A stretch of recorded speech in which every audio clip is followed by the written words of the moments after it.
ना लोकांना वाटतं सायकियाट्रिस्टकडे नको जायला, वेड लागलाय का? पण त्याचं कारण त्यांना काय वाटतं, सायकियाट्रिस्टकडे गेलं की गोळ्या देणार. 10 गोळ्या लिहून देणार आणि त्या गोळ्यांनी म्हणजे बेसिकली पहिले हा आजार नाहीच आहे. डिस्थायमिया हे मला पण आज नवीन कळतंय. मला सुद्धा माहीत नाही ॲज अ डॉक्टर. म्हणजे एम-बी-बी-एस होईपर्यंत मन हे आपल्याला कधी शिकवलंच गेलं नाही. म्हणजे सबकॉन्शियस, अनकॉन्शियस तर फार पुढची गोष्ट आहे. मग ठीक आहे, कटकट आहे, हे आहे, ते आहे. म्हणजे हे डिस्टिंक्शन पण कळत नाही. फार अति झालं तर मग सायकियाट्रिस्टकडे घेऊन जायचं. मग सायकियाट्रिस्ट गेले की काय गोळ्या देणार. मग मी गोळ्या आयुष्यभर घ्यायच्या का? म्हणजे तुम्ही मनाला सप्रेसच करताय की नाही? मग ह्याच्या पलीकडे जाऊन आज सायकियाट्रीमध्ये किंवा काय मोडॅलिटीज आहेत? काय झालंय माहिती याची अनेक कारणं आहेत. एक तर as you sed very rightly की ते बरीच वर्ष सप्रेस्ड असतं, म्हणजे कोणाला माहितीच नसतं. आणि by the time it is so part of the person की ते तुम्हाला दूर करण्याकरता खूपच मेहनत घ्यावी लागते. दुसरं असं आपल्याकडे म्हणजे औषधोपचार महत्त्वाचे आहेत. याचं आणखी एक कारण असं की जी ज्यांचं पोट त्यांच्या श्रमावर अवलंबून असतं, वी कांट स्पेंड टाईम. त्यांना म्हटलं की अरे इतके दिवस गोळ्या घ्याव्या लागतील, असं होईल तसं होईल. नाही सर, कसं चालेल? ऑफिसला तर गेलंच पाहिजे, कामाला तर गेलंच पाहिजे. काहीतरी वाया मीडिया काढून आपण त्यांना ट्रीटमेंट देतो. त्यामुळे औषधोपचार हा खूप महत्त्वाचा आहे. आणि औषधोपचार ही गोष्ट काही मानसिक त्रासाकरता नवीन नाही आहे. रसायनं आहेत ही, आणि ती रसायनं पूर्वी हर्ब्सची होती, आता ती प्युरिफाईड केमिकल्स आहेत. केमिकल्स काही कुठनं वरनं नाही पडलेली, जी जमिनीत आहेत किंवा जी आजूबाजूला एलिमेंट्स आहेत तीच जुळवून आपण केलेली आहे ऑर्गॅनिक केमिस्ट्रीमध्ये. सो रसायनाने काही बदल होऊ शकतो. मेलॅन्कोलिया मुळातच शब्दच तो आहे की बॅड बॅड कोल, म्हणजे खराब झालेली रसायनं आपल्या शरीरात आहेत म्हणून डिप्रेस्ड वाटतंय. सो त्या दृष्टीने आपण बघितलं तर औषधोपचार हे खूप महत्त्वाचं आहे. भारतासारख्या देशात महत्त्वाचं आहेत, कारण क्विक रिस्पॉन्स पाहिजे असतो लोकांना, लवकरात लवकर बरं होऊन पाहिजे असतं. आणि कधीकधी असं होतं की there is too much of violence, aggressiveness, किंवा झोप अजिबात लागलेली नसते. 8-8 दिवस पेशंट म्हणतात की मी टक्क डोळे उघडे ठेवून जागा असतो, किंवा सुसाईडचा थ्रेट असतो सतत मनामध्ये, आणि किंवा भास होत असतात स्किझोफ्रेनियासारख्या पेशंटमध्ये. त्यांना समजून सांगून नाही बरे होत, त्यांना औषधोपचारच करावे लागतात. समजा की डायबिटीस काय, डायबेटॉलॉजिस्टला पण डायबिटीस होतो की नाही? होतो, कारण तो आहे, शरीरात आहे ना. तसं तो तुम्हाला किती जरी माहिती असलं तरी त्यांनी तुम्हाला दिशा मिळते, पण त्यांनी बरं नाही होता येत. ट्रीटमेंट नाही आहे ती. पण कळलं पाहिजे. पण बरं होणं म्हणजे काय? Okay, good question.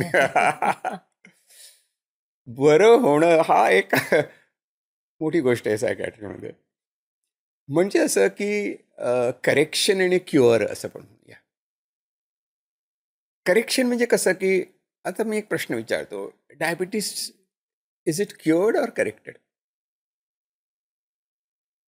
I think it can be corrected with lifestyle alteration. पण हल्ली फार लोक क्लेम पण करत असतात की क्युअर क्युअर आहे. आहे. ते मला नाही आपण माहिती. चष्मा घातला तर त्यांनी डोळे क्युअर होतात की करेक्ट होतात? करेक्ट होतात. करेक्ट होतात. करेक्शन. सो आपल्याला करेक्शन पण खूप महत्त्वाचं असतं. आता क्युअर जर आपण म्हटलं ना, तर ती एक वेगळी लेवल आपल्याला गाठावी लागते. ओके. म्हणजे टप्प्याटप्प्याने सांगतो, आतमध्ये म्हणजे डीपर लेवलला जावं लागतं. म्हणजे कसं तर करेक्शन हे आपल्याला कळू शकतं की आपण असंही म्हणू शकतो की हाऊ इज डायबिटीज ट्रीटेड. तुम्ही करेक्ट करता, म्हणजे आयदर शुगर करेक्ट करताय ओरल अँटीडायबेटिक्समुळे, किंवा इन्सुलिननी तुम्ही प्रश्न सोडवण्याचा प्रयत्न करता. म्हणजे तुम्ही काहीतरी बदल घडवून आणता, आणि तो बदल घडवून आणण्याकरता त्याला आपण करेक्शन म्हणूया. सो अशा करेक्शनला आपल्याला कसले तरी मार्ग वापरावेच लागतात. आता मेंटल हेल्थमध्ये क्युअर जर आपण म्हटलं तर आपल्याला असा प्रश्न पडतो की क्युअर म्हणायचं कशाला. म्हणजे आधी आपले डेफिनेशन करावे लागेल की हे क्युअर्ड आहे या गोष्टीची. जरा कॉम्प्लिकेटेड गोष्टी आहेत. म्हणजे असं की let's go back to health.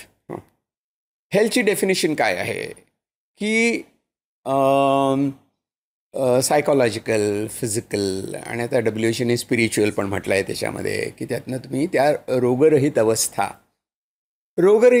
म्हणजे निरोगी अवस्था, म्हणजे ते नॉर्मल का? 24 अवर्स आपण निरोगी असतो का? 4 शिंका आल्या तर काहीतरी आपण बॉडी रिस्पॉन्ड करत असते. मग आपण ते असं तळ्यात मळ्यात ठेवूया आणि म्हणूया की या सिम्पटमपासून तू मोकळा झालेला आहेस. You are no more in distress. ज्या कामाकरता, ज्या गोष्टी करता तू इकडे माझ्याकडे ट्रीटमेंट घ्यायला आलास, त्यातून तू बरा झालेला आहेस. की तो आपण म्हणू की पूर्वीच्या लेव्हलला जाऊन पोचलेला आहेस. यू कॅन से जनरली, आणि तू नॉर्मल झाला आहेस. आता जर आपल्याला अधिक विचार करायचा असेल तर आपण म्हणतो की या व्यक्तीला कळलं का काय झालंय ते? म्हणजे आम्ही म्हणतो त्याला इन्साईट मिळाली का? की मला होणारा त्रास, समजा मला अँझायटी वाटते, मला वाटणारी तीव्र अँझायटी कशामुळे होते आहे, त्यातली कोणती गोष्ट मी स्वतः नियंत्रित करू शकतो, कोणती गोष्ट नियंत्रित मला करता येत नाही, औषधांची मदत घ्यावी लागेल किंवा कसली एक्सटर्नल हेल्प घ्यावी लागेल, हे मला कळलं आणि त्याच्या मदतीने मी स्वतःला नॉर्मलाइज करायचा प्रयत्न करतो. ही एक इन्साईट आहे. दुसरी इन्साईट आहे की असं होऊ नये म्हणून मी काय करू शकतो. म्हणजे यातनं मी बरा कसा झालो हे कळलं, पण ही बरं होण्याची प्रोसेस अशी झाली पाहिजे की मला परत हा त्रास होता कामा नये. जे व्हॅक्सिनेशनचं आपण म्हणूया, हे मला समजलं का? आणि तिसरी गोष्ट की माझ्या जीवनाचा जो काही मला अर्थ समजला असेल त्या दृष्टीने मी माझा मनोविकास करू शकतो का? ही क्लिप शेवटपर्यंत बघितल्याबद्दल खूप खूप धन्यवाद. संपूर्ण एपिसोड बघण्यासाठी खाली दिलेल्या लिंकवर क्लिक करा आणि सर्व काही चॅनलला सबस्क्राईब करायला विसरू नका.